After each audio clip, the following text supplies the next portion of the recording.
coast. Well, joining me live is Nationals MP Dr Anne Webster.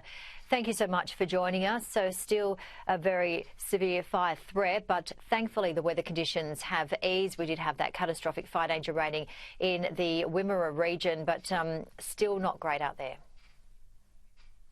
No, thanks for having me, Jaynie. It is not good down there at all. I personally cannot imagine, having never gone through a major bushfire myself, how devastating it would be for people who are now sitting in the relief centre in Stawell or Ararat, wondering if they will go back to a home, whether their livestock are alive. We know that a lot of livestock have been lost, and around 30 homes is what I'm told in the Pomona area. I have got constant updates from Minister Watt's office, and I'm certainly grateful for those. And now the Victorian Government have stated that up to $2,200 will be available for families who are going through this horrendous ordeal. And of course the fires are still not under control. So there are many small communities who are really holding on to one another in these relief centres, and just hoping that things will be okay when they come out. We're also reporting around 128,000 properties remain off the grid, and that's following Tuesday's outage from the storms, meaning many homes have been forced to throw out hundreds of dollars worth of food. Yeah, I mean, yes, we've had really horrendous weather, and it's people's lives. I think it's very easy for governments to forget that this is someone's life that is being impacted. In a cost of living crisis, this kind of event is just, you know, the opposite of the icing on the cake, if you know what I mean. Well, let's turn to another topic, water buybacks, and you're saying that farmers and the Mallee irrigation community should be able to put forward their opinions for water buybacks. Yeah, look, Tanya Plibersek has put out her third consultation paper, which closes in a couple of weeks. So, of course, we're encouraging everybody to have their say.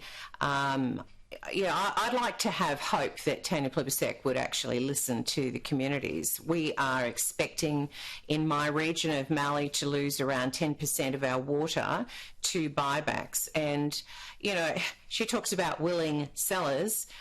The reality is that people are often distressed sellers. So they will sell water when they feel that there is no hope in the industry that they're in. And at the moment, farmers have been going through, as they always do, some incredibly challenging circumstances, and not aided or assisted by Labor government policies and legislation.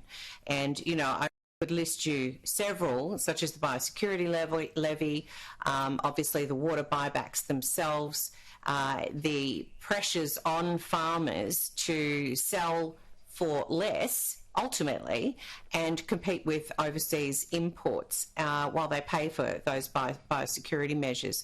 It is and it really is an outrage that Tanya Plibersek is coming for our water, particularly in Victoria, when we have done the heavy lifting, and the Victorian government rightly put in place all of those sustainable diversion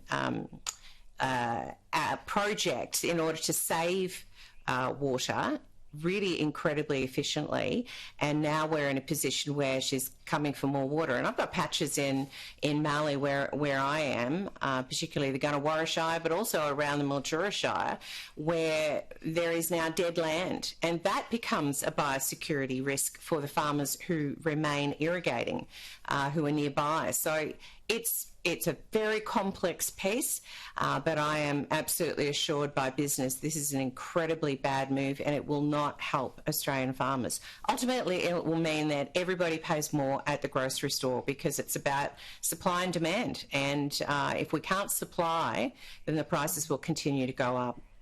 We've got about 20 seconds, but I wanted to get a quick comment from you, if you don't mind, because it's been revealed the federal government is set to spend $40 million on an advertising blitz to sell changes to stage 3 tax cuts. Could that money be better spent? Absolutely, it could be better spent. Let's just see this as a pre-election campaign for the Labor Party to continue the spin that your piece earlier, your package earlier showed with the Prime Minister talking about the spin from the Liberal National Party. I mean, this is spin on steroids, with the stage 1 and 2 already assisting lower and middle income earners, and now they've cut the stage 3 and redistributed the wealth, and they've got to sell that because the facts are the facts. And we are going into an election campaign. Yesterday, Peter Dutton stood in the House and talked about the $14 million that Labor have provided to food relief centres. Now, $14 million across Australia for those who are doing it tough in this cost of living crisis, and they're spending $40 million on an advertising campaign to make them look good.